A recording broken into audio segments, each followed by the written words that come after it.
Welcome in, guys. Welcome in. Another Monday, another review here with the bros.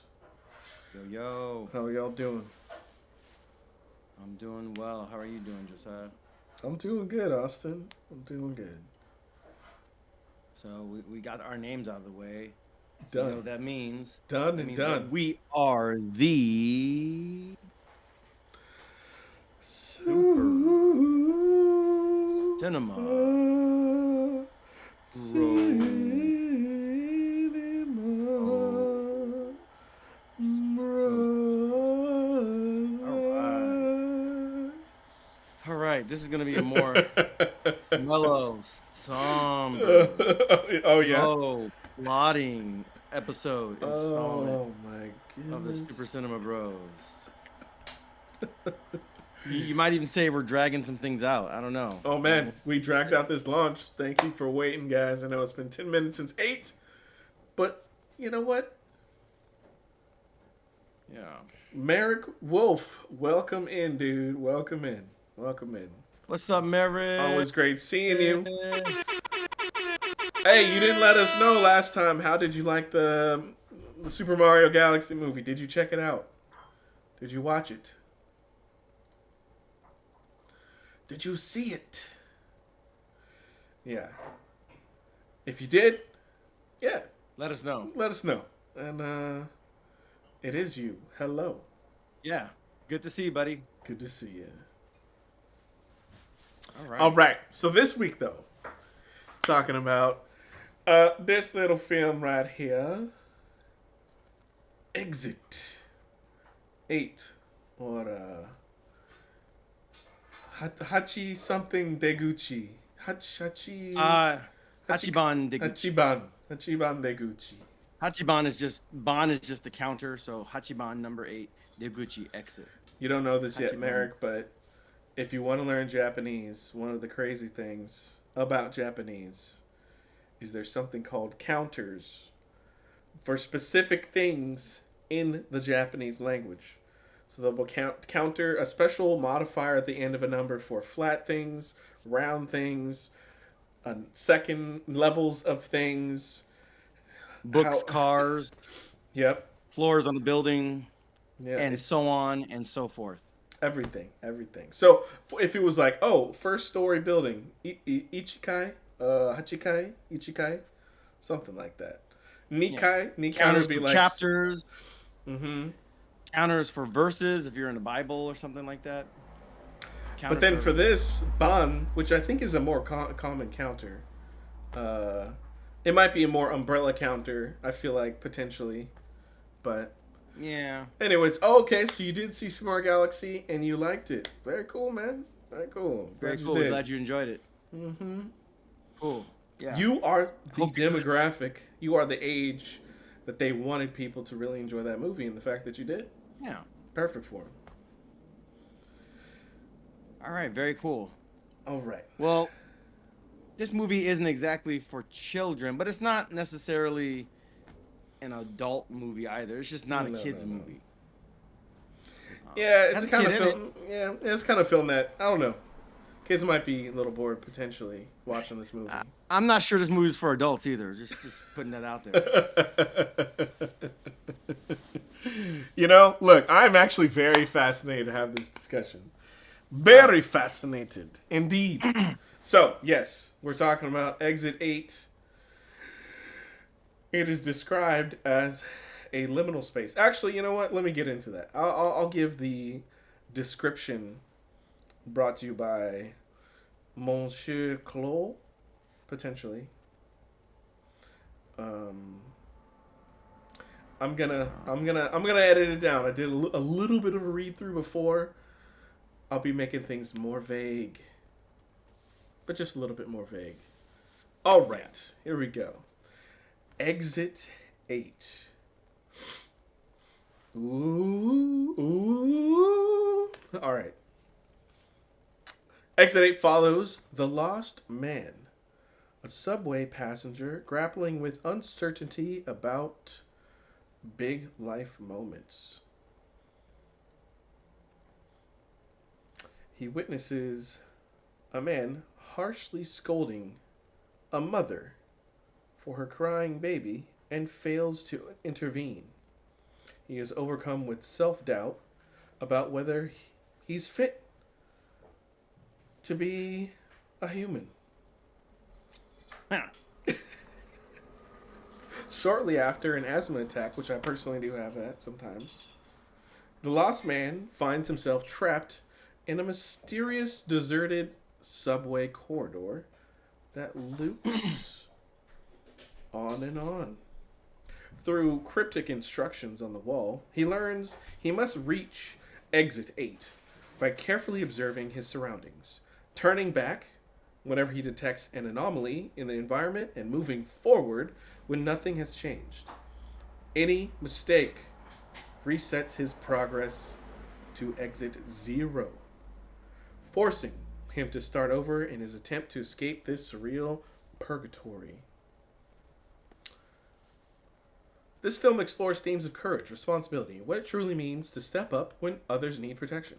As the lost man navigates the increasingly strange and dangerous corridor, where anomalies range from subtle supernatural events, I don't know why I skipped over that, he encounters the boy, a prospective child who becomes his companion and guide through the loop. The story examines how fear of failure can paralyze us from taking action in critical moments, and whether redemption is possible for those who fail to act when it mattered most. Through its psychological horror framework and reality-bending premise, the narrative asks what it takes to break free from cycles of inaction and self-doubt, and whether having the courage to protect others, even strangers, is the key to becoming the person we need to be. Oh, nice. Merrick, you threw in a fun emoji there. I actually can't fully see. Oh, man, from here it almost looks like a red cat or something. Can you see that emoji a little better, Austin? Yeah, I can see it on my phone. Nice. He's having fun with the emojis. That's dope. All right. All right. So, You want to do your speed run? Or you want me to do my speed run? you know what? Look, I'll do my speed run. I'll do my speed run Go ahead. first. I'll go for it. Okay. So, here we go. Spoiler free. No. All right. Welcome in, guys. Today we're covering the film Exit 8. It is a Japanese foreign film that is surprisingly, to me, when I set out to watch this movie, did not realize it was based on an independent Japanese video game that released a few years ago. So, two things. One, I had the opportunity to play the video game, which is a very short experience, like a day or so before watching the movie. Two, I think if you had played the game, it very much influences your experience of this film. So, as someone who played the game, I actually very much enjoyed this film. I think it wound up understanding and covering virtually everything the game presented while adding in a more human, emotional, overt storyline, couple storylines actually, to help engage the audience in the premise, in the setting of this liminal space subway station that just goes on and on forever. And I thought the more or less 3 storylines that they choose to tell were all interesting and wound up dovetailing with each other and overall supported what the video game itself presented, albeit the game was from a first-person perspective. I like that they took a chance in giving us main characters while also trying to capture our experience that we had as an individual playing the game. So, there's some good acting in here. I will have to say, though, it is very possible, if you are somebody that does not want to stay in the same space over and over and over again, that maybe has, I don't know if it's claustrophobia or what, an aversion to the lack of ability to escape, this may not be the film for you. Pacing potentially may not be the greatest experience for you either. That said, if you're willing to go into this not expecting any particular horror themes or tropes to have to be shown on screen for you to enjoy this film, are actually just willing to go in there, experience an hour and 36 minutes of a bizarre but intriguingly presented storyline. I'd say give this one a shot. This is the kind of film that I think needs to have more support, needs to have more people going to check out, supporting, so that we are getting beyond what we standardly do. So I'm calling y'all out. All right, put your money where your mouth is. Go check it out in theaters. That's me.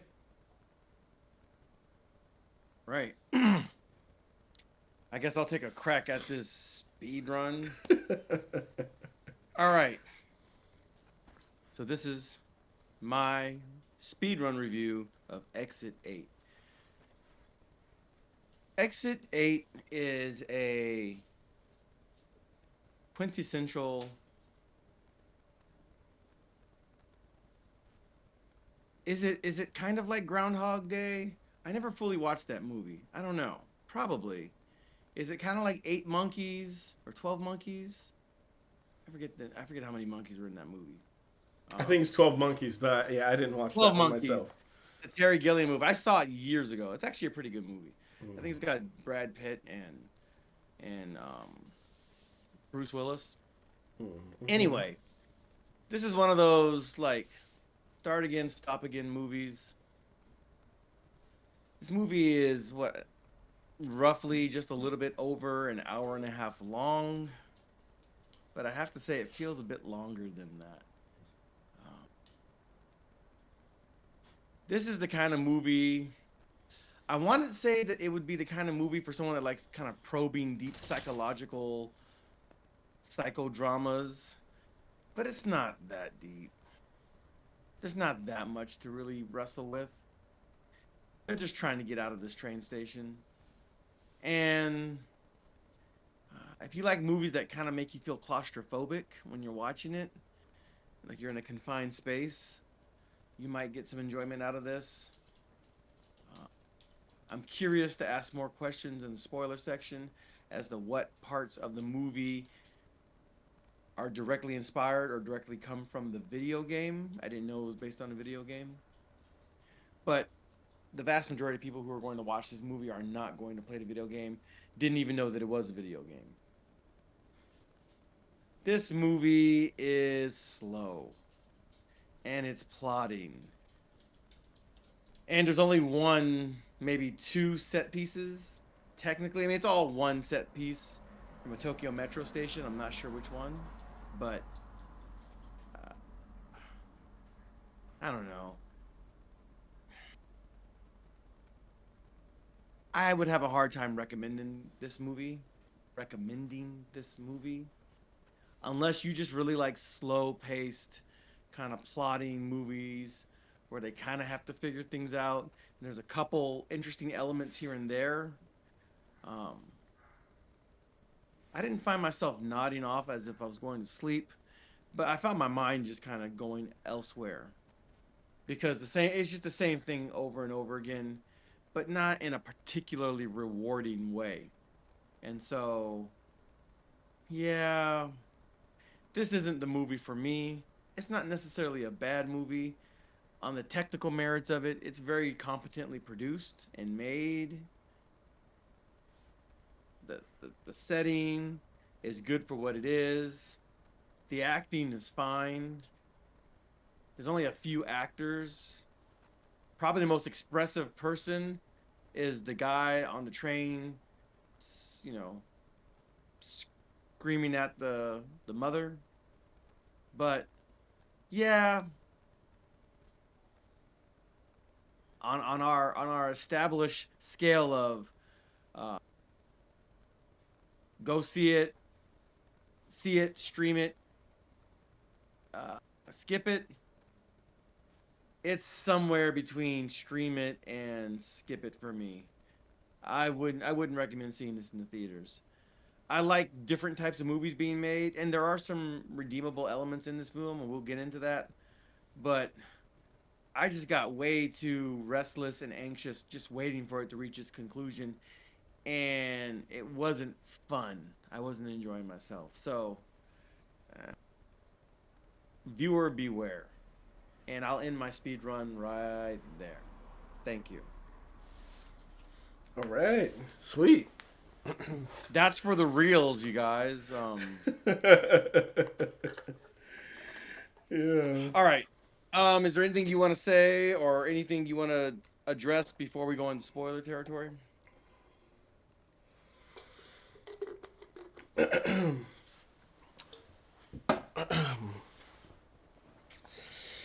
Before we go into the spoilers.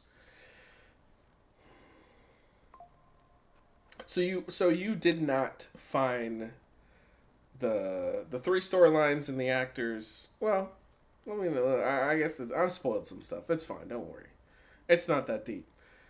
You did not find the actors to be particularly compelling or engaging, or I don't know, or did you feel like it was more of the script for you that was like, Yeah, so like the actors, the individual performances are fine, but the sum of its parts, the good parts don't make up for. They don't make up for just how restless the movie makes you feel, and just how kind of slow and plodding it is, and the start and stop nature of it. Oh, we made a mistake. Now we have to start all the way back at zero. Oh gosh, can we just hurry this up already? This is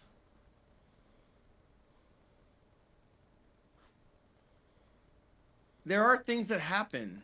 There are interesting things that happen, especially towards the end. And there's some interesting questions you can ask about the fate of a certain character.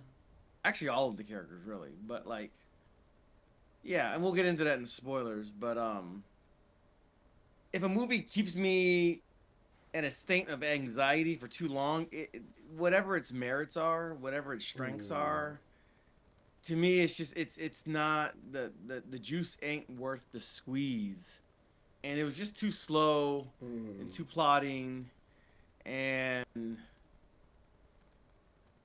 it was too claustrophobic, and not enough fun for what it is. And when a movie feels that much longer than its actual runtime, but not in a good way, not in the way that left me wanting more, I was just kind of waiting for the movie to wrap up. Yeah, it's hard for me to recommend. Yeah. That's my take. All right. Genobi 21, welcome in. Our star moderator of the show. Yeah. Don DeMarco. All right. Don DeMarco. I tell you, man.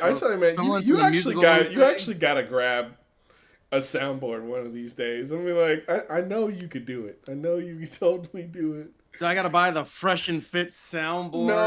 No. Smack TV Ultimate Rap League soundboard. I mean, I'm not necessarily against it.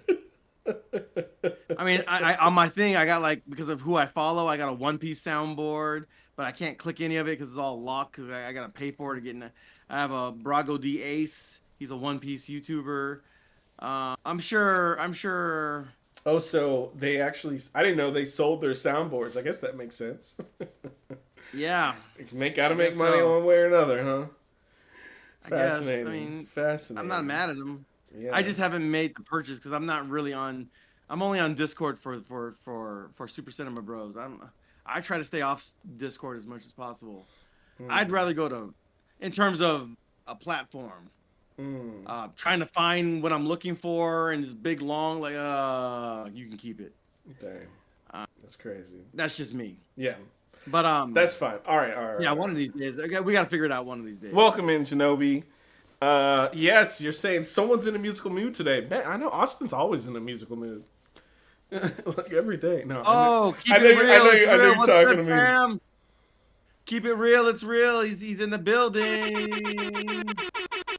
Oh, shoot. Yeah, you got the message before I did. Oh, wow. Welcome in, man. Welcome in. What's good? Welcome in. Good? Welcome in. You've dropped into an interesting one. I got to say, this is one of the few in which the two of us are not at ends, but we're not as aligned as we typically are. So we'll be going through it. Yeah. It's probably not going to be that deep, to be honest. It's probably going to come down to one or two factors, but well, no, we'll see.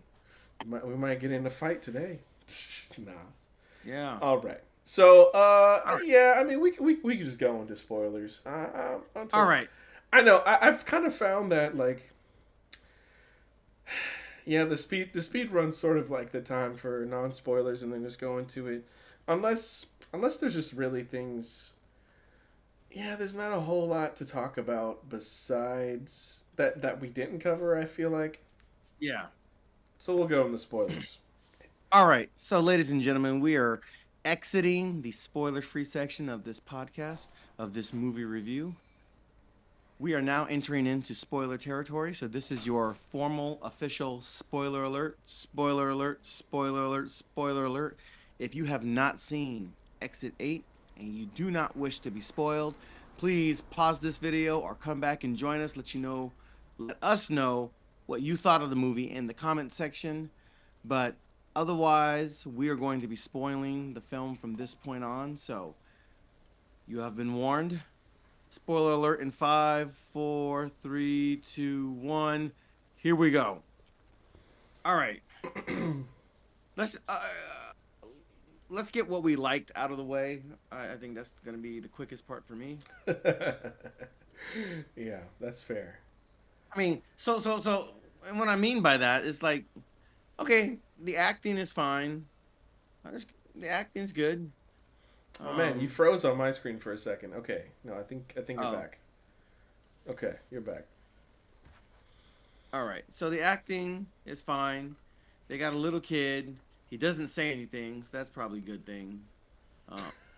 The less the child actually has to act and is in the movie, it's probably for the best. Well, you're not wrong. Yeah, most of the Why time. do grown-ups always lie? Like, oh. Oh man. Yeah. Yeah, that was. That's a reference to Rental Family. One of the few low points in an otherwise excellent movie. Again, another Japanese movie with a bright yellow poster. Yes. Yeah. So, yeah. So I mean, the kid's there. I mean, he doesn't do anything except kind of point at things and walk around. Catches a gnarly scratch on the side of his face, and then you find out who that kid is. Allegedly, apparently, maybe, I guess. Possibly.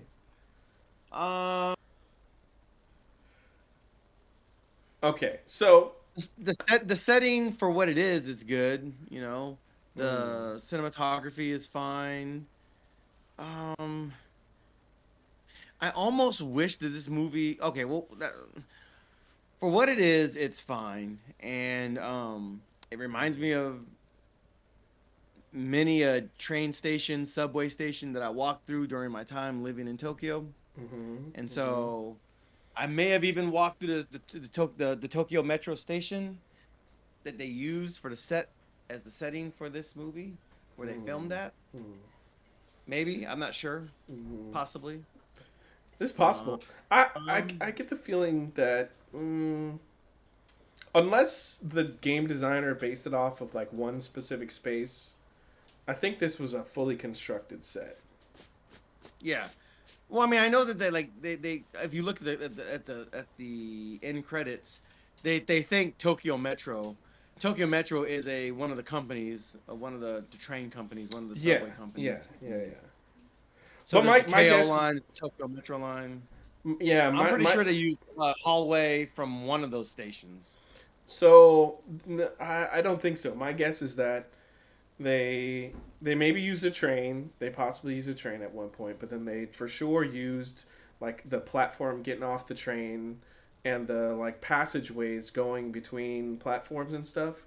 But I think that the actual passageway that most of the movie happens in was probably constructed.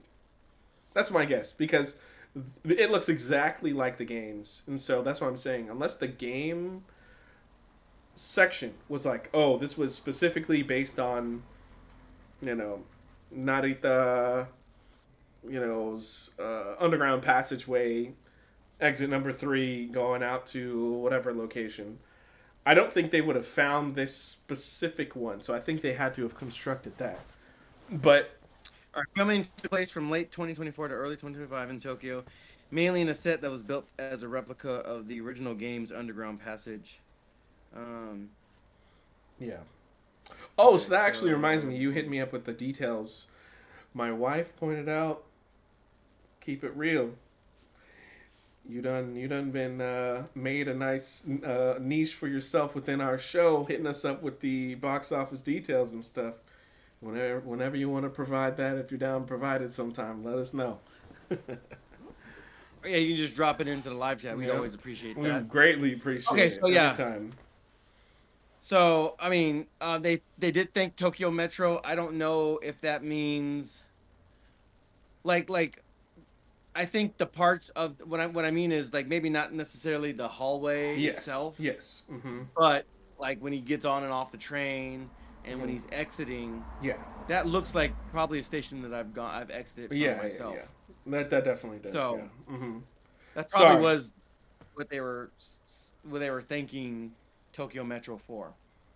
Yeah, I think so. Um, Yeah. If that's what you and meant just from for the beginning, context, I got it mixed up for half a second. I thought you were talking about the I don't know, hero set, or whatever. But yeah, I mean, yeah, I thought it was possible. I didn't yeah. know, but I just Mhm. looked up the Wikipedia. But Anyways, what was I gonna say? Oh shoot, I was gonna say I lost it. That's okay. But yeah. so So anyway, the set, okay, I like the set as okay, far as like just I guess if it's a faithful replica of what was in the game, which I've never played, never seen before. That's fine. The other things I liked, I actually did like the little side things that happen. So like, there's a scene the where the aberrations. main character, not so much the aberrations. That part where it was more like Resident Evil or something like that. Hmm. You could have. I didn't need that. Hmm. It was whatever. It's like, is this that kind of movie? It didn't. I don't know. It was weird. Well, it was But from like, small to large. namely, It was like the doorknob misplaced to the flood of water. yeah, They're all aberrations, but yeah. yeah. But like the little mice with the ears and the noses on them and stuff. Mm. Mm-hmm. Number one, it didn't look very realistic. The CG, and Sure. number two, is like, Yeah. whatever. I think my favorite part was probably the flash forward. It's a view of like the main character, On the beach. the lost man, on the beach with his wife and their son playing in the water. Hmm. Stuff like that was cool. Okay. Um, Yeah. that was probably my favorite scene in the movie. Hmm. So, Mm-hmm. yeah. Yeah. You needed Those are freedom things that I from did the like. subway station, subway passageway. Technically, but like just on the merits of that scene by itself, like what it Yeah. shows is like, okay, because it's going to inform the decisions that he's going to make and how he's going to deal with the Mhm. situation. And the Mhm. situation is that his girlfriend that he broke up with is pregnant, and she's at the clinic deciding whether or not she is going to continue on with the pregnancy or not continue Mhm. on Mhm. with the pregnancy. Mm. So,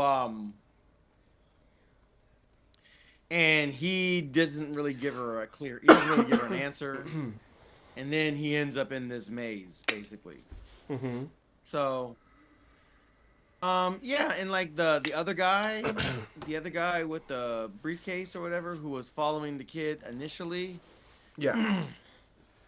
I think they call him Yeah, maybe the smiling man, right? something like that. Yeah. And then he deals with the one girl that's only there for one scene, who ends up repeating herself over and over again. Um, yeah, I kind of wish there was more of that, but at the same time, I'm not sure if that would have Hmm. graded on me. I don't know. This movie does have some similarity to, what was it, Return to Silent Hill? Slight similar vibes to me. Yeah, Not yeah. exactly a movie on rails, but and it's not nearly as dumb as that movie That was is. bad. That was bad. Yeah, the movie's really dumb. This movie's not dumb. It's just too slow, and it's just like it feels like when you're watching something in like slow motion, it kind of feels like that, and it's just like not enough is happening at a quick enough pace. Hmm. Not that it has to be like super fast, but it's just so plodding. It's too much. It's too much. But as far as what I liked, uh, yeah, those are the things that I liked. The Walking Man. And Sorry, not the Smiling Man. Yeah. yeah, The Walking Okay. Man. So yeah, those are things I like. What did you like about it? I will get to that in a second, but first,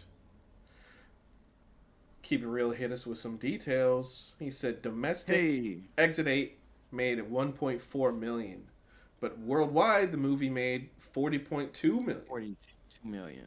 That's Okay. actually really big. That's actually. I mean, I'm guessing Japan was a large amount, or I don't know, but it's like it's very surprising to see like the Japan one is so.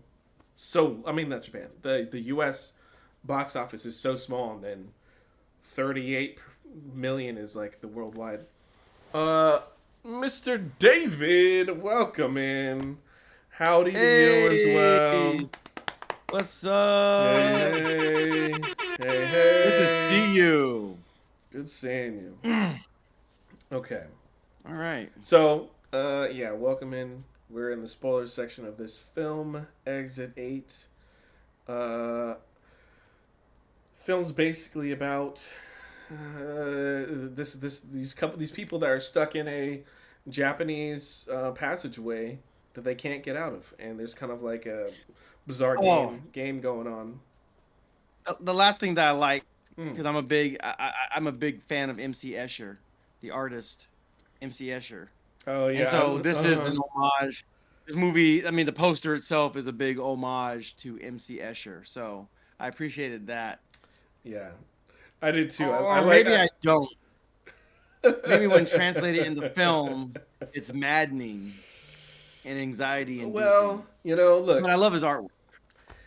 to some degree, one can say that their experience of the artwork might be a little like that. Typically, more fun, probably, right? Seeing the stairs going up endlessly, but to be actually Yeah. stuck on an endless staircase would not be fun. The movie. Yeah, Yeah. yeah. But I did love how um, the Lost Man would always say Esha, like just for that poster. Yeah. Anyways, okay, yeah. So honestly, man, yeah, I think a couple things.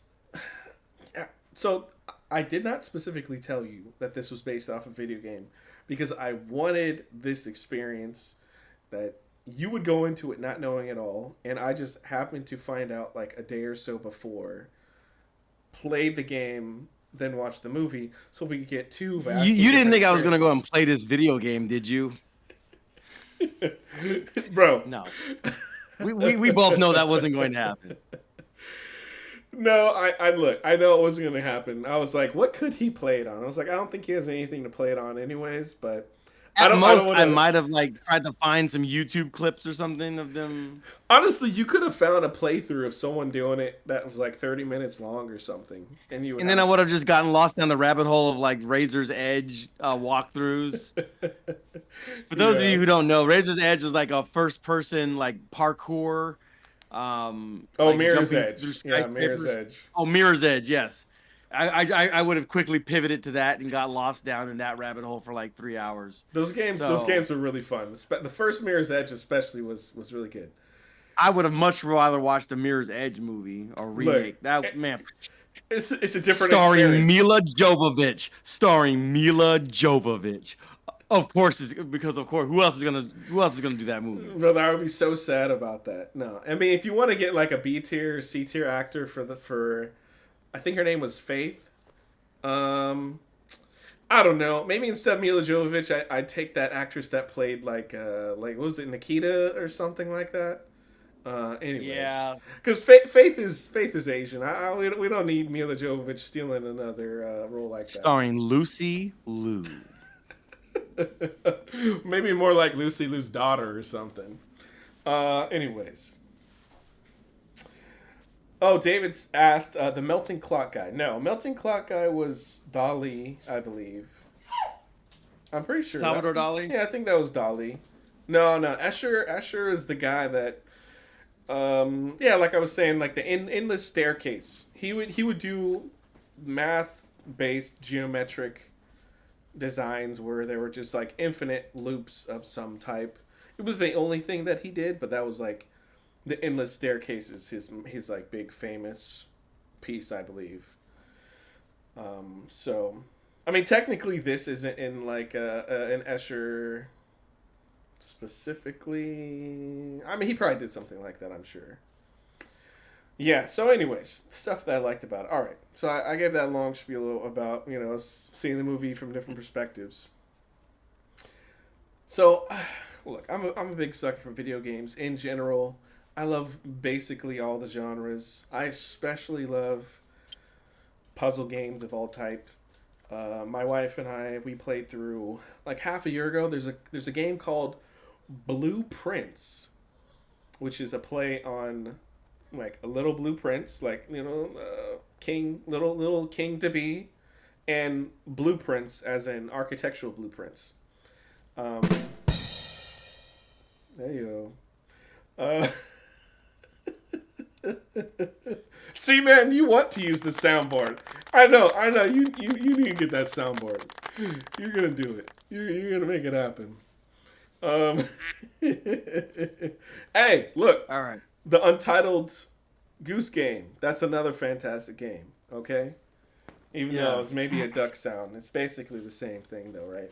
This movie is like the most depressing isekai genre. That time I got stuck at a train station.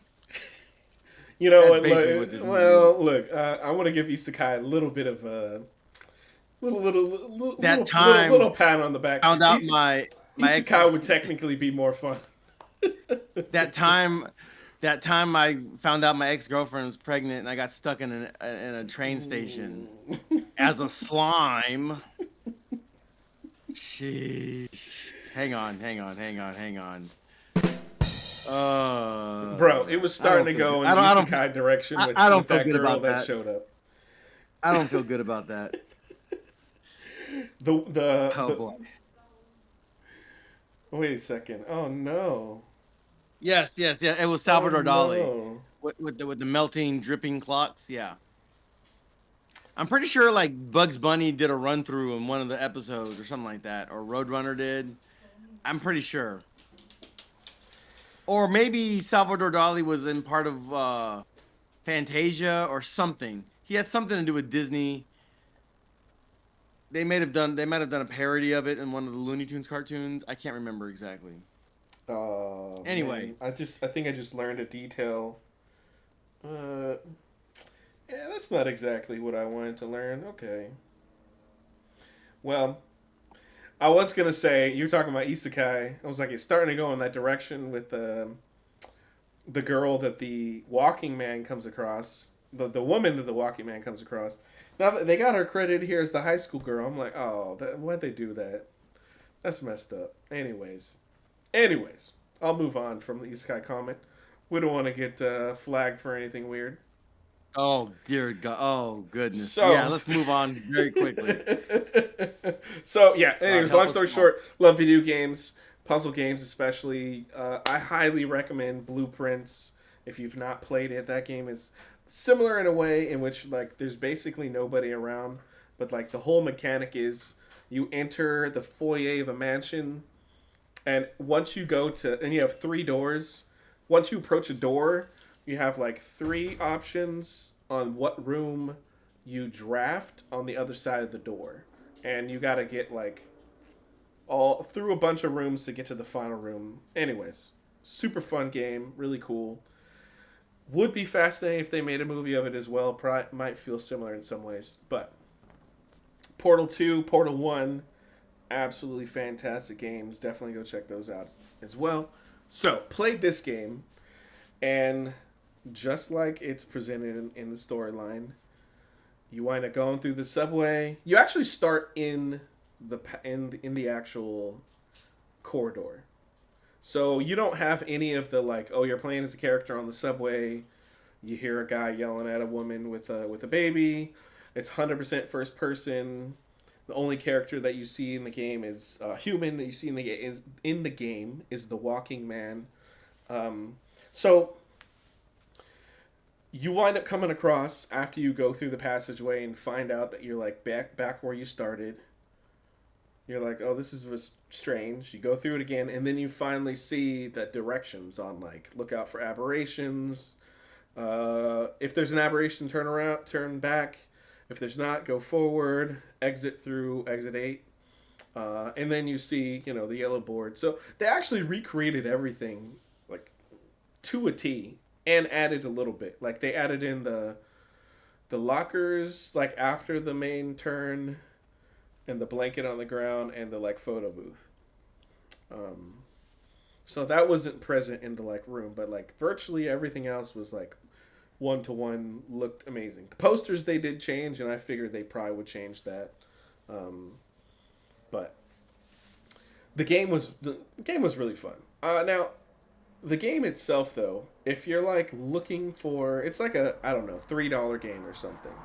So it's not like a full blown AAA, double A game in which they've crafted like a huge storyline or something like that. It's intended to be.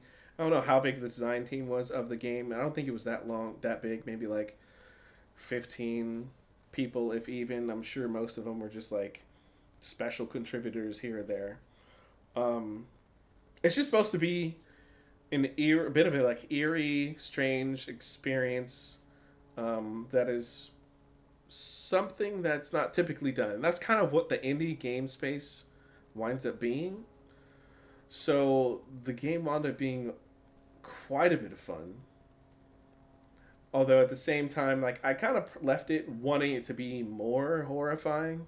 So it kind of just, I think, probably tried to leave you with like a level of unease while also challenge you to, play almost like a Where's Waldo kind of a thing a little bit where you're looking for details and mess with you a bit, here and there on the way.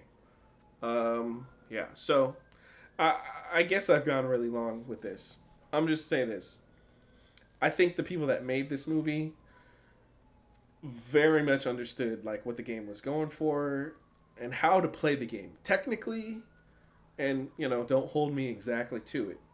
I'm pretty sure how all the individuals in this movie experienced the hallway and like played the puzzle of it was like 100% correct to how you would be doing it actually in the story. So the couple of the big things that I really liked about it were they executed the environment. How you play the game is how it's done in the movie. They took a chance and introduced a human element, and that's typically what happens in a movie. Like, could you imagine having watched this movie like completely first person, and there was no characters, and it was an hour and a half long? I would have left. You I'd definitely have been would have so left. out of there. You would have been gone. Yeah. So they knew they had to introduce a human element, and I think that element that they introduced was really good. So sorry, let me take a quick pause, catch up real fast. Keep It Real has let us know that the Super Mario Galaxy film is now at 628 million worldwide. Oof. Wow. And you can't find the budget for Exit 8, but I'm sure it wasn't anything crazy. Yeah, I doubt. Yeah. And then he said, to his surprise, Project Hail Mary is up to $500 million, 510 million. Yeah. I mean, that's a mild surprise. Yeah. I can actually see that as a surprise. Yeah, I think it's funny. Like the last couple weeks, Easter, I was hanging out with some people, family and friends, and that was like the number one movie people were talking about at the time. So it might just be like a perfect storm of movie releases for that film where it's like, yeah, this is the big more adult film, not adult, but this is the bigger film to watch at the time. It just might be a competition thing, you know, or I don't really know what else people would be like dying to go see at the moment. I'm not sure what's up with No Drama. We do want to check that out sometime, and a few other films, but yeah. Anyways, to get back into it, yeah, I don't want to drag this out too long for you, but I did like the chance that they took with the human storylines. Now, the main character, hmm, I thought it was a cool decision for them to more or less like they he enters the space, the Lost Man. Literally, I mean, the summary for this film by Claude was actually relatively good in the like themes category, especially. Uh, the space was entered like when he was like deep into he was introduced to like okay, what is he gonna do? What decision he's gonna make? So it feels like his experience in the you know exit 8 liminal space supernatural experience is like completely and directly connected to his psychological state. So they wind up giving a reason and rationale for like why this is happening that's directly tied to a character. And I don't know if they 100% showed that for the other characters, but I believe it was present for the other characters as well. And we can cover that in a little bit. Let me wrap up the things that I liked about the film. So I had mentioned that the Walking Man is like the only, human being that's in the film, in the game, human being, only character that you wind up seeing in the game. So many times when you're playing a game and they do not explain an element, something like that, this character just walking through the space over and over in this path, I can appreciate that they brought him literally to life within the storyline, not only in the film but within the storyline. So it felt satisfying that they posed a potential reason for why he's actually there. Now, yeah, I gotta say, yeah, I think overall really good, but it might be one of those experiences where it's gonna be hit or miss for a lot of people, maybe a miss for a lot of people. But if you had played the game, you may come to appreciate it more. And I think my specific experience is that like I I really do enjoy trying to like figure things out. So I want to say that if I had not played the game, I would still be like on the journey to try and figure out like how to get out of the space. And so maybe that's where we can go segue out of my likes. Potentially after you say your dislikes, I do want to talk a little bit more about did the like central conceit, like challenge, conflict seem engaging enough for you to like want to go on the journey with the characters. So, yeah. Maybe first cover the things that you didn't like. Welcome, So Anne I've already Matrice. kind of. Welcome, welcome.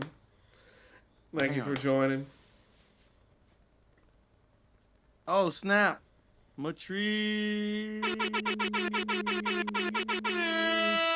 What's up? All right. So yeah, like I've already said, and what I said in my speed run, like it feels longer than it is, but not in a good way. Not to me. It's too. It's just too not nerve wracking. It's too like low latency anxiety. Hmm. Excuse me. Hmm. Anxiety inducing. It Sure. just makes you too anxious. and it's just like you just feel yourself getting impatient and restless. This is like a restless leg syndrome Hmm. movie. And it has a few moments where like it lets up a little bit, but it's just too much of that. And I just came away just like, oh man, I don't think I want to do this again. Mm. There are movies that are slower in pace that I think are really, really good. That just hold my attention and don't activate my restless anxiety reflex. Yeah, what I don't know. um Aberration, yeah, this turn back. movie, yeah, it's just like there's some movies that I don't want to be over just yet. I want to see what's happening. I want to see what's going to Mm. happen, what's Mm. going to transpire. Is there going to be a sequel? I want this to be resolved, but I'm also like down for the ride. After about 30 minutes, I was like, okay, I just want to get to the end. This is taking too long. So Mm. that's my main complaint with the movie. And it's really my only okay, so some of the stuff didn't quite make sense. Like why do we have these weird alien mice? Why are they there? Are they the ones in the lockers screaming? Like why are we doing this? What does this connect to? Mm. This feels like you just plucked it out of Resident Evil and put it into this movie. Okay, whatever. I mean, I didn't get like the whole thing was like, well, if you notice any aberrations or anomalies, then leave. All right. Well, I mean, how are you gonna outrun a flood? You know, like it's almost like is he being punished for that or penalized that he didn't outrun it quickly enough? Mm. You know, like th- th- this is kind of weird. Um,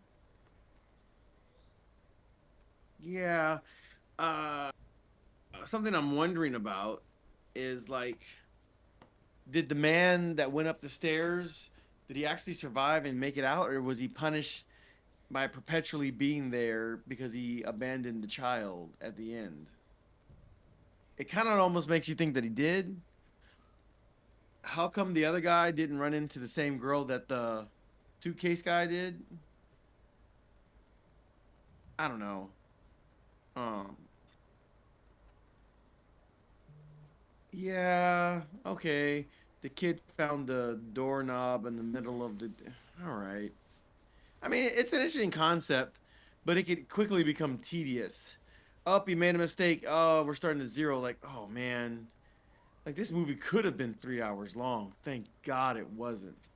But like, based on the premise of it, it's like, man, this could have lasted forever. Yeah, I think Oh, we only saw, I want to say, like two fails, which is very surprising. yeah. Mm-hmm. And I'm kind of glad because I don't think I could have sat through more fails. Mm-hmm. You know, oh, like they just cliffhanger you, like, oh, they make you feel like, they dangle that carrot on the stick. Oh, you got the seven. Oh, wah wah. You got to start at zero. Like that's just Mm-hmm. that's Mm-hmm. nerve wracking, and that's not enjoyable unless it's set up a certain way. Mm-hmm. This movie's too slow for that to be rewarding. That's just punishing at a certain point. This isn't the movie for me. Like this is not It sounds something like I'm it. gonna come. It sound no, it's totally fine if you. I mean, look, I was thinking about myself. It would probably be not something that Like I ever, watch like very often. Maybe yeah, like once every like several years or something. I mean, I know some people are gonna say like, okay, yeah, Austin, it's in a train station or it's in a hallway, but I mean, having said that, there were no car chases, there were no explosions, um, there was no, there were no gunfights, um, there were no, you know, there were no sword fights, like not, but like, give me something, bro. Like, I mean, can you imagine if Michael Bay directed this movie? Oh no, Can you it's just not imagine? possible. It's not possible. Oh my gosh. If Yeah. J.J. Abrams directed this movie, Brother, uh, if he directed this movie, we'd be blind right now. whatever. Yeah, I don't want to do this again. Okay, okay. Hit that pause for a Yeah. second. Keep it real. Hit us with the drama is at 43 million worldwide with a budget of 28 million. Hmm. That's not that's not looking good at all for them. I That's mean, it looking made its money terrible. back. It made its money back, but yeah, I never it's not a know. runaway hit. Yeah, I'd have to look into it, but I never know if budget includes marketing budget or it's just I filming don't think production. so. Yeah, I think it's just the production. so it still might not have made up the marketing budget. It's not Matrice, great. no, it's terrible. Matrice hit us with the movie needs some magnesium. It's what she takes for her restless leg. Legit. Bro, if Also, I took magnesium before watching this movie, I'd still be at the theater. I'd be waking up right about now. Oh God. probably. Matrice said, I hear you say it's a sleep in the theater film. No, Well, because you can't. It's too like restless to like relax into sleep. You're just like let's go. Let's just wrap this up. sounds like it could have used a touch of Christopher Nolan. You know, I love Christopher Nolan. I don't know if he would have made this movie better for Austin, to be honest. It would have made it less auditorily experienceable.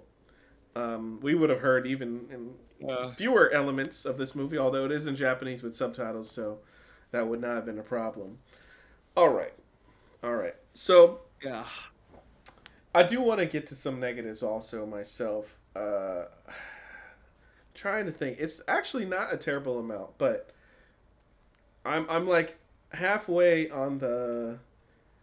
I can't fully understand like what this would be like not having played the game, not having like the intrigue of it. Okay, think of the last time that you maybe played a game that you enjoyed, that then you shared with somebody else.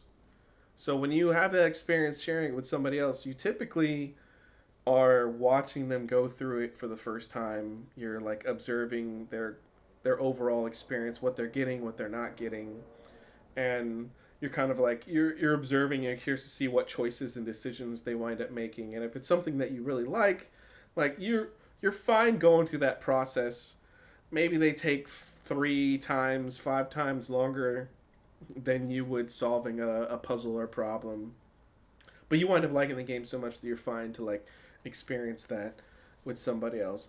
Maybe that's kind of how I experienced watching the film, like with the characters. Like I knew technically what needed to happen and what to like look out for, but I enjoyed it enough that I was like curious to see how they approached it overall. So I was like okay with the amount of time that it took, and then intrigued by the emotional thematic storyline that they injected.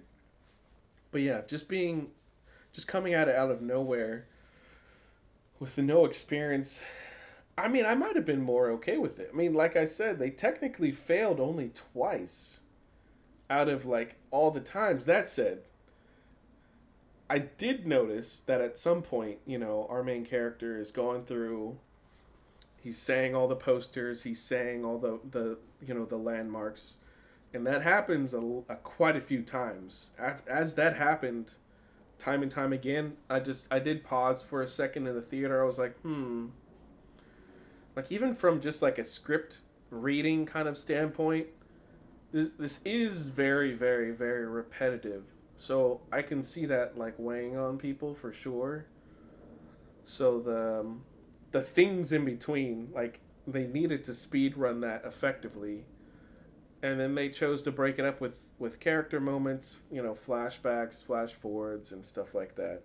So I think like the ability to kind of like break up the monotony is very important for this movie to like hit or not with people. But yeah, one thing that you had mentioned, I think it was the flood. Yeah, the flood situation. So yeah, that actually was an aberration that caught me and in the game because I wasn't able to outrun it. but it just reset me to the beginning. Like, So so when you say you weren't able to outrun it, was that because like you just didn't move the controls fast enough, or is that the game would not allow you to outrun it?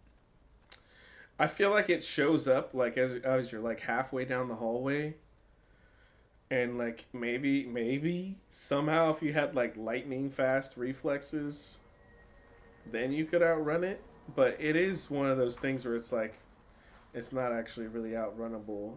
At least like just normally processing it at like an average reaction time kind of a pace.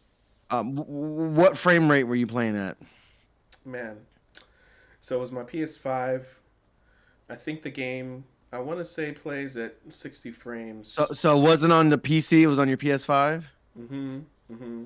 Okay, so that was your first mistake. Okay, continue. that was my first mistake indeed.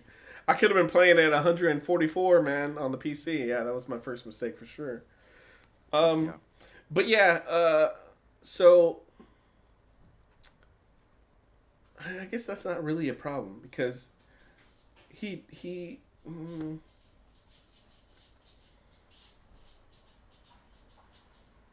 I mean, they fudge a little bit what happens there. Like he doesn't seem to be in the hallway anymore. It's just the boy. But then we hold on the boy going down the path, and then after a while we see him walk down the path as well. So he didn't get reset. But I don't know. I can't say that I really have deep problems, honestly, with this film. Um, I wound up enjoying the vast majority of it, but I think, like I was describing, I just kind of I liked what I played, and I was curious to see how they do it, and I had a fun time looking out for like whether or not the character would notice this thing or that thing or what choices they would make.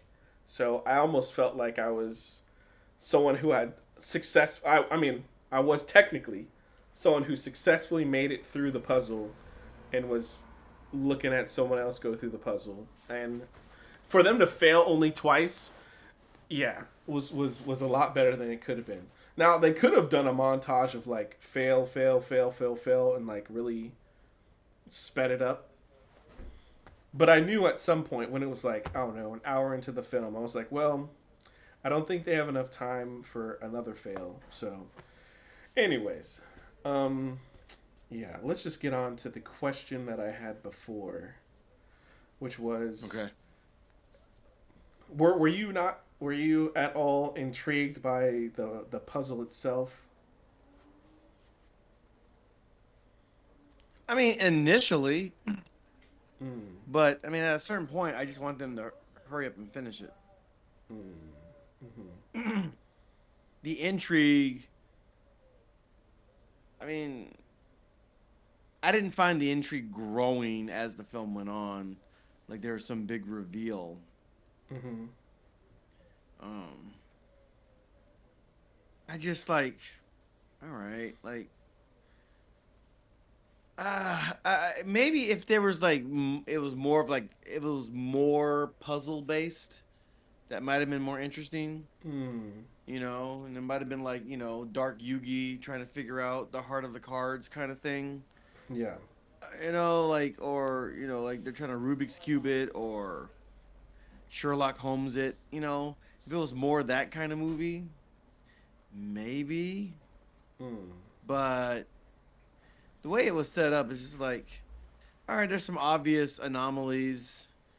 Um, just catch them and go back, and then like you mm, should be fine. mm, I feel like the times yeah, where they lost, it was just basically carelessness or something out of their control, like a big flood, mm, like a big, flood, hurricane flood, wiping them out or whatever. mm. So I feel like this is maybe a little bit. This movie makes me think of the difference between Japanese cinema and American cinema, and I think of this when I think of like Godzilla, for instance. Godzilla minus one.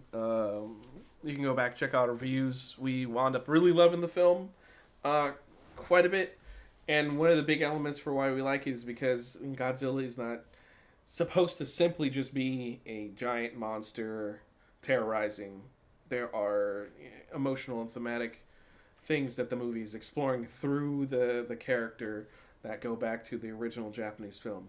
But whenever we get an American Godzilla, he winds up being almost literally just a giant monster that's doing things. Now they technically try to add a little bit more in there here and there, like Ken Watanabe's character talking about like Godzilla's the protector of the earth in a way, so there is a little bit of a theme. Oh. And he technically is like, there is a nuclear warning element to him a bit, but typically by and large the American films are like way over here on the like action spectacle, giant fights, action happening, and corny stupid lines, the worst jokes you'll see in a movie typically. Right. So there's like the two ends. So let me just say the one thing I'm trying to say. So the execution of this movie was, it's not like there's some sort of science experiment happening to the characters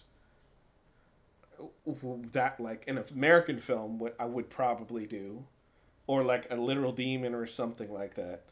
It is like a Big Brother kind of thing. Yeah. Cabin in the Woods or something like that. Like, which I guess technically, Cabin in the Woods is a great example because it's like science experiment, then literal like demon controlling everything or whatever. This is in the space of like, did this actually really happen or not? I think this is all in a psychological, emotional experience based on what our main character is going through as he's walking out of the subway. So technically, this film may have not literally happened. This just might be the visual and theater representation of the struggle, anxiety, pressure that the lost man is going through, as he's found out that he's a father. He's currently a father, and whether he's going to stay a father or not. So that's why I'm like, okay, some of your like frustrations with it and within the game itself and how it's like played through, whether it's played through more puzzle like or not, I don't think they would have done in this like Japanese version of the film, because technically the way he moves forward and the way any of the characters move forward or even exit at all is by their like specific character growth, because the Lost Man has to grow in his care for others, and his concern for being a father, and his selflessness and courage to stand up. And the Walking Man does not, because he does not grow in that regard. He tried to, I think, at a little bit, but then when things actually push gets to shove, he doesn't listen to the boy, or doesn't somehow make him like feel trusted or safe enough for the boy to speak. Yeah, the boy was pulling him not to go up the stairs. Yeah. And then he chooses to leave him. And then the boy himself, he has his own little growth moment when he actually speaks. And like he tries to convey himself. He tries to stand up for himself and doesn't just go along with things, even though he knows better. So all the characters have to grow to escape. That's ultimately what this movie is going for. It's not going for the puzzle route of solve the puzzle and Lara Croft will, find the cradle of life. Yeah, it's more, I guess, maybe I'm making up a term, but like psycho-existential. Mm-hmm. Like, yeah. And that's fine, but like it does play by very specific rules. Mm-hmm. So like, the rules are specific enough to where like their personal growth is kind of like a parallel byproduct. But whether they grew as people or not, as long as they followed the rules, they were going to get out of there. The reason why they didn't make it out wasn't ultimately because they didn't grow as people. it was because they didn't catch an anomaly, or they wrote something off as an anomaly that it wasn't an anomaly. That's basically what it amounts to. Yeah, Uh, sometimes this is a little where the friction comes in between injecting a story and the actual gameplay itself. Like technically, the in the game observation is is really the thing that winds up saving you. But in here, it's a combination of the observation and a combination of you can't technically do it on your own slash needing to overcome like what has gotten you into the space to begin with. yeah. Because yeah, the Lost Man was not going to figure it out on his own. He had to be the one to trust in the boy as well, which trusting in the boy is directly connected to his questions and concerns on fatherhood and standing up to someone on the train. Oh, this is what I was gonna say earlier. Mm-hmm. This is kind of why I wish the movie was kind of more artsy fartsy Hmm. and more like artsy on the existential side of Hmm. things. I mean, I felt the artsiest that it got was that beach scene where it shows their silhouette in the shadow and it shows the kid playing in the Mm-hmm. water. Mm-hmm. Mm-hmm. I thought it was really good cinematography. Oh yeah, definitely And I kind was. of wish the movie had gone more in that direction. Yeah. Almost in a similar fashion that like Project Hail Mary, like they showed the flashback of what was going on. If they had a little bit more of that dynamic, I kind of would have been cool with it. I think I would have Mm. gotten more out of the movie. I would have been I see. more connected to the. It would have resonated with me more. I would have gotten more connection with the characters. This was Okay. just a little. It was just a little bit flat for me. So you potentially, yeah, wanted to see more between the lost man and the woman who he was talking to at the beginning. Like if you we gotten flashbacks of their journey together and possibly like reasons for separation and stuff like that. Yeah, I mean, really, just to Mm-hmm. break up the monotony of going through this set Yeah. over and over and over again. Like Yeah. I just that ended up to not be a rewarding viewing film going experience for me. Mm-hmm. Yeah. I actually though was surprised. I think he does the characters do move through the set relatively quickly, like initially, and then they slow down a little bit, and then they start moving through a little bit again. So I'd be fascinated to hear other people's opinions on this and pacing as well. Yeah, keep it real. Yeah, if you have the opportunity to check it out this week, look, only an hour and 36 minutes. You may come out of the movie as exasperated as Austin, or you may come out of the movie like me, or you may come out of the movie being like, whatever. Wide gamut. I'd be fascinated to hear your experience on it. Yeah, just have a podcast ready. You know what I'm saying? Like that's all I'm saying. Like that's Yeah, all. yeah, yeah. I mean, you can still watch the film, but I mean, it's Mm, just just something to keep mm, your mind going in between yeah. just the loops. Um, David David. Iantorno said, Yeah. I liked Edge of Tomorrow, which was based on a story by a Japanese writer named Hiroshi Sakurazaka. Now, I Hmm. think Edge of Tomorrow was based on a manga, Well, that's what he's a saying. comic book. That must be Well, the I, mangaka. but I don't know if the manga was based on a novel that was written. I don't know. Maybe it was. I don't know. No, but I think I'm he. familiar with the manga. Yeah, yeah, yeah. No, I'm just thinking. I think when he says Japanese writer, he might be talking about the person who wrote the story versus the person who drew the manga versus the one who drew it, because I know it's two different people. I'm pretty sure it was Yeah. was it Takashi Obata, the Yeah, the guy Death that did Note. uh, Death Note and Yeah, Hikaru no Go and a couple other yeah, ones. Yeah. yeah. So I think Hiroshi is the writer of the manga, and then Obata's the artist. Yeah, we actually really liked that movie also. Now we Yeah. missed in I That think predates our January. podcast, but It does predate our podcast, but what does not predate the podcast, and I think it was January. There's a Japanese animated version of Edge of Tomorrow that came out. It's really, called Live Die. I think it was called Akagame no Kill, um, which is like the original title. I didn't check it out at the time. I think maybe I will check it yeah, out at because some like point. Live Die Repeat Edge of Tomorrow and Live Die Repeat, depending on which market, that was the title of the movie, of the live action Tom Cruise movie. There was like it had different depending on the region, it had a different title. So there's like posters for both of those, like Live Die Yeah. Repeat and Edge of Tomorrow. Yeah. In America, it turned into Edge of Tomorrow, and then I think in European and Asian markets, it was Live Die Repeat or Yeah. something like that.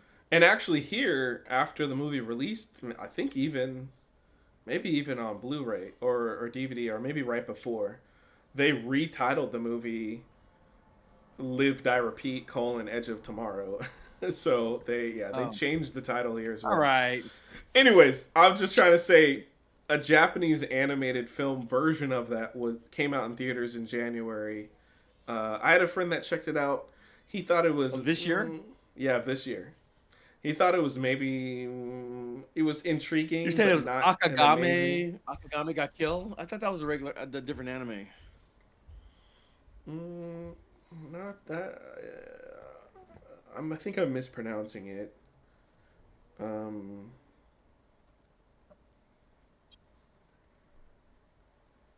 Yeah. Anyway, it is. Yeah, that's a different one. I said the wrong name. Um, while he's looking that up, All You Need Is Kill anime oh, film. Yeah. So, yeah, I guess it was a novel. It says, well, let me go in. Wikipedia is calling it a 2004 novel. No, that's just a manga. They just, wait a second. No. There was a light novel by Hiroshi. And then in 2004, and then in 2014 was the manga by Ryosuke Takeuchi and Takeshi Obata, put out by yeah, Suecia. got it. Anyways, anime film of it, version of it. My friend saw it. He thought it was cool in some ways, but ultimately not as successful. So, Yeah. yeah. Yeah. So I mean, I pretty much said what I needed to say as far as how I feel, my positives and negatives about the film. I don't have. Is there anything else that you have to add before we wrap All this right. up? So, part of one of the many things that I'm concerned about, especially being a father, is that very topic. All right. And the fact that they, at the very beginning of the film, put forward the possibility of a couple pondering, intervening in God's creation and the living being, inside the womb, is a topic that is going to catch me 9 times out of 10 and pull me in. Now, most of the film is not like literally exploring that, but it's the umbrella framework of what's going on. So, I'm happy that the main character, the Lost Man, wound up deciding in the way that he did by the end of the film. That was 110% the correct way to go about it. It's strongly implied that he wants to be a father by Mm-hmm. the end of the film. Yeah. It's not directly stated. He was trying to get to the clinic so that he could discuss it with his ex-girlfriend. But it's like, based on the time he spent with the child, who ostensibly is his son or a representation of who his son will be. Based on that flash forward, um, yeah, uh, he seems to have grown attached to the child to some degree, Mm-hmm. enough Mm-hmm. to want to, see this through Mm-hmm. and, ostensibly work things Off. out with his, uh, ex-girlfriend. Mm-hmm. Whether that means reconciling or co-parenting or whatever the case may be. Mm-hmm. Mm-hmm. The movie is not really trying to go through all of that detail per se, but the minutia of, you know, pregnancy and all of those things. But yeah, In, you get in, the sense in of the the in movie. the emotional story, it is 100% going through it though.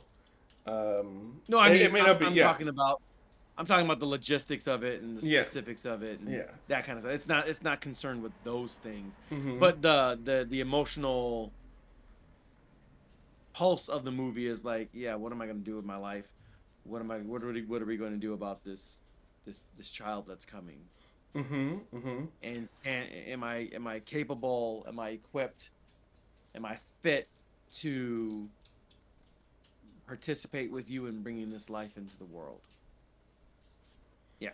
So, Well, not bringing the life into the world, but allowing it to stay in the world. well, not just allowing it to stay in the world, but like raising it. That's what I mean by like bringing life in the world. Like, Mm-hmm. being functional parents. Yeah, yeah, yeah. Yeah, but every decision that he winds up making by the end of the film is in support that he is choosing to tell her that they need to not intervene with the growing process.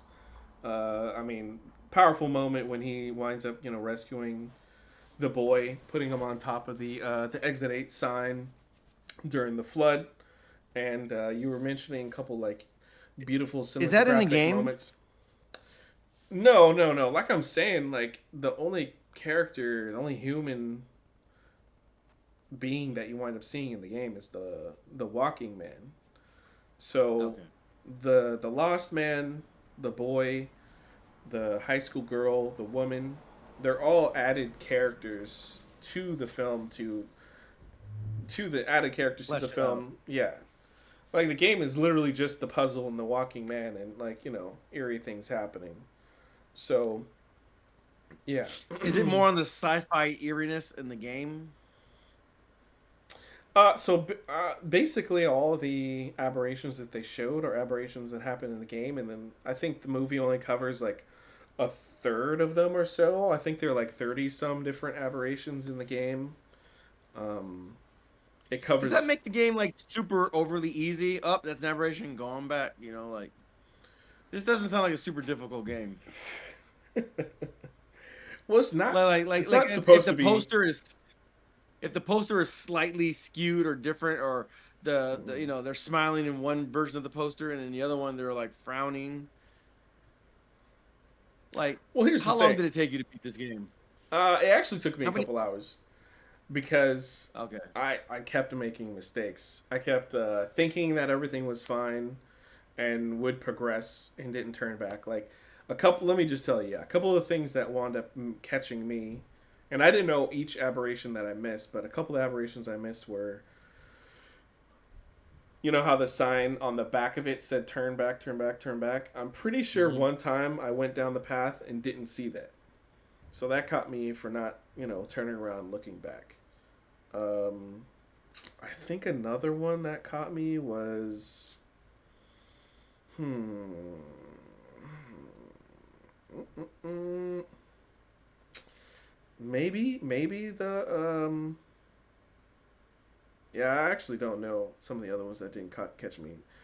It sounds like some of the aberrations are present when you first go in the hallway, but some of the other aberrations maybe don't show up for like a minute or two. So if you go down the hallway too fast, then you can wind up missing it. But um, there's thought put behind it. Like if you turn back from an aberration, you never see it again in that playthrough.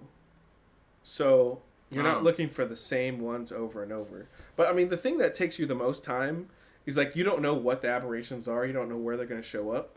So Yeah. they're just like a couple that happen like with the posters. I found myself like trying to memorize the posters, and I would look at the posters like every time. But very few of the aberrations wound up being the posters. But I mean, they Yeah. did catch a couple of the cool ones. Yeah. So I just saw somebody speed run the game in 51.5 seconds. I just looked it up on YouTube. I could So definitely see I'm that. gonna be. It's pretty easy to I'm curious to memorize see. 30. Yeah. Yeah, yeah, yeah. No, check it out. Yeah, it's pretty easy to memorize 30 aberrations. Yeah. Like I could tell you, like a handful of them are, like in the game or whatever. Like there's the doorknob being in the middle of the door. Sometimes Yeah. a whole door is missing. Sometimes you enter the room and it's like a full yellow light, like they showed in the movie. Other times, like the yellow tiles on the ground are like not put right. But yeah, a couple of the fun things All that right. did happen in the movie were, like I was saying, like the way it plays through in the film. Like you can, I think it's one of those films that's pretty fair to the audience to be able to spot the aberration. You know how like sometimes like a film will put forward like Knives Out or something. It like has the feeling of, oh, I can solve this, but it doesn't actually give you enough detail. Like I Right. appreciate stories and mysteries that actually give you enough detail to solve it as the audience member. So this film does that overall. Like you're able to use your own eyes to like see things and and figure it out. Sometimes it shows you right away like the poster's eyes moving, but like you could, that was definitely one thing you could catch as the character was moving around, like before he noticed it. And then same thing with the one time that he goes through and hits zero, right? I think that's the time where he doesn't realize that the lights are like placed weird or whatever. 100% something that like you can observe. The last two things I'll say are, you were talking about like some really nice cinematography. I thought the moment where they open the door and they look across and they see himself, he sees himself on the train from earlier. Yeah. I thought the framing of that, like the distance of himself on the train, how it looked like he could be looking like into his own eyes, was a really cool moment. Um, Welcome on in KCMC 58.7. Thank you for joining us on this podcast. We're almost at the end here, but yeah, appreciate it. That's what I was thinking about Tenet as a comparison. Yeah, Tenet is a fun comparison. In some ways, it's like it's not technically 100% like you could figure it out on your own, but it's I think it's starting to get there. Maybe I don't know. I have to rewatch it. Maybe I wouldn't be surprised if possibly sometime in the third act, maybe we had enough details to like figure out the solution. Feels very Umbrella Academy as well. What was it? Was this the tenant? What was it? Oh, yeah. I think that was something in the movie. Yeah, uh huh. Yeah. Yeah, exactly. But you know what? Like, you could figure out what was in Tenet. I think it was very possible to figure out that they were fighting themselves. Although wearing the mask and stuff like that, it's a bit of it's a misdirect. But yeah, that was a cool reveal in that film. Um, Anyways, the last thing I was gonna say was I like the way the film ends. I thought they held on him looking out the window on the subway long enough that you're wondering. I was wondering, is he actually not gonna make the decision? Like, did he go through this process and still is gonna hesitate and not do it? Like, hmm. And then when he actually turns, I was like, yes, good. Um, Yeah. I'm glad that that drug out just a little bit long. Because like I kind of I knew it was coming. Like the movie was building up to that. I was like, bro, by the time you turn and talk to her, the moment's already over. Like he's already done screaming at her. Like what's he gonna say now? I mean, mm-hmm, unless off screen he just continued berating this poor woman. You know what I mean? mm-hmm. But, I mean, by the time you decided to like go and say something, like the moment's done. The moment's over. Like So you would have I don't been know. been more satisfying for you for him not to do it, and then you'd be like, dang, No, bro, he just do it went through much this whole. sooner. I would have been happier for him to do it just much like as he was yelling at her, like turn and like you know I don't know what are you gonna do in that situation? I Just think that yell at the 100% man? sums up your experience of the film. The filmmakers wanted to take a little bit more time. You wanted to happen in a little bit more of a timely manner. I mean, because like when you watch the beginning of the movie, the guy's screaming at the lady, but then by the time like it kind of stops and then he gets off the train, right? So I'm watching he's the moment is already passed. That's kind of what frustrated me. It's like the moment already passed. What's he gonna say after the fact? Hmm. Unless he's like goes in for second round of like screaming at her or whatever because the Hmm. baby's still crying. Yeah. That was Yeah. just like I would have liked it if he had walked up as soon as he started, screaming at the lady. That's my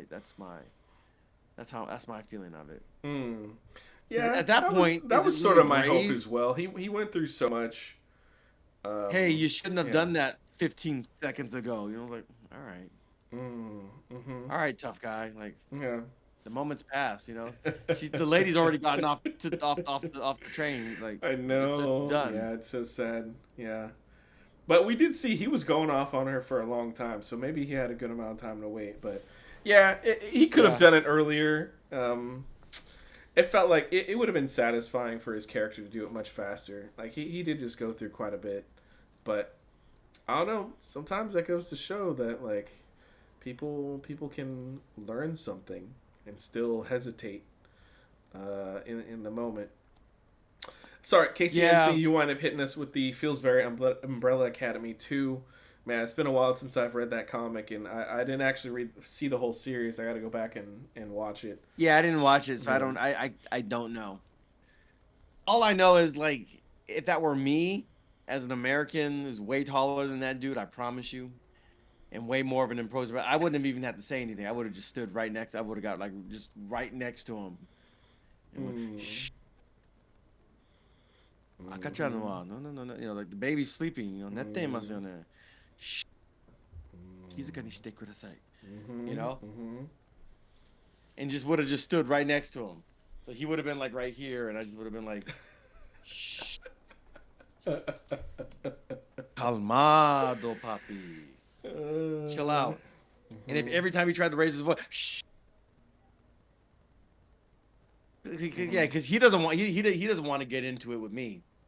I'm a grown Mhm. man. Like, Mhm. don't yeah, yell at me. I mean, I'm not trying to get deported, but Mhm. Mhm.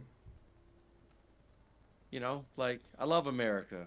America, heck yeah. You know, Yeah. if it's got to Yeah. go down, it's got to go down. Mhm. Um, and again, he's frustrated. He's probably just blowing off some steam, but like, no, I just would have stood right next to him, Mhm. facing him. Shh, I'm trying to listen to my music, and Mhm. called him out for doing the same thing that the baby was doing. Yeah. Like that's the baby. Yeah. これは赤ちゃんです。大人だよ. Like you're an adult. Yeah, look, okay.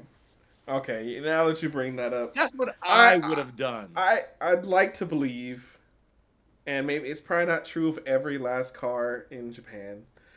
I would like to believe in real Japan, someone would definitely stand up for that mother.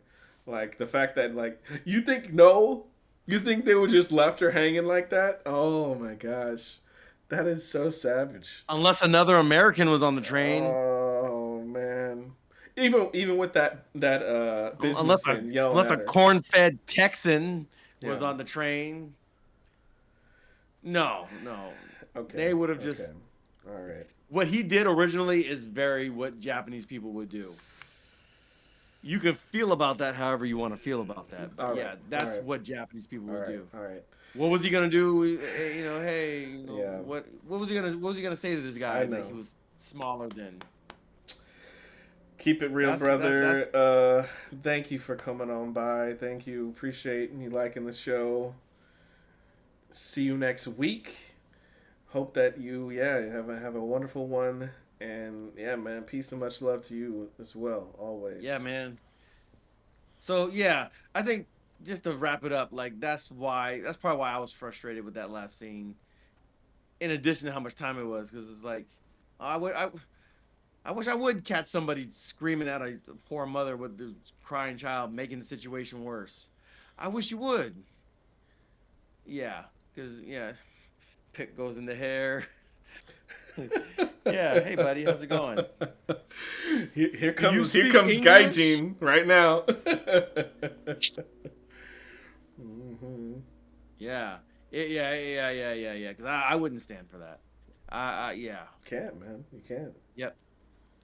And these guys, I mean, if he's yelling at a woman, he's not gonna yell at a grown man. That guy's probably a coward. You know, 100%. Yeah. he's yelling at her because he can get away with it. Yeah, he ain't gonna do that with me. Mm-mm. Pat him on his head. Do something. I wish you would do something. I'm not even that guy. I'm just saying, like, if you're screaming at a mother and child, I'm just happy some of the movie did inspire you to to be engaged. yeah. Yeah. So, all right. And is there anything else? I guess the I'm last tiny thing I'll say is the first, like, what, 10 minutes of the movie, you do get the, like, first person experience from the lost man's perspective all the way down into the actual passageway. And I see the filmmakers. That's an obvious nod to the game itself. Um, it didn't come across as, like, super cringy as maybe it did in, like, the Dwayne Johnson Doom movie or something like that. But yeah, I liked it. I appreciated it, and I think most audiences appreciate that we didn't stay there as well. But anyways, yeah, I think that's pretty much it. All Yeah. right. Well, ladies and gentlemen, this has been our review of Exit 8. Thank you for joining us. We appreciate your time and your patronage. If you would be so kind, please like, subscribe, and hit that notification bell so that you can be notified for all of our latest live stream movie reviews. My name is Austin, My name is Josiah. and we are the Super Cinema Bros. Thank you once again. Thank you, What are we going to Merrick. watch next? Thank you, Genobi. Thank you, Keep It Oh, Real. Thank you, David. Thank you, Matrice. Thank you, KCMC. I think that's those that joined and contributed to the chat. Everybody else that has joined and watched afterwards, completely appreciate thank it. you. Thank you. Thank you Hmm. so much. We really appreciate your participation in the live chat. We look forward to hearing folks in the comment section. But yeah, you guys make it great. So we really Hmm. appreciate you. Thank you so much. Yeah, what's Do we know next? what we're watching next week? Maybe the drama, even though it's not doing very well.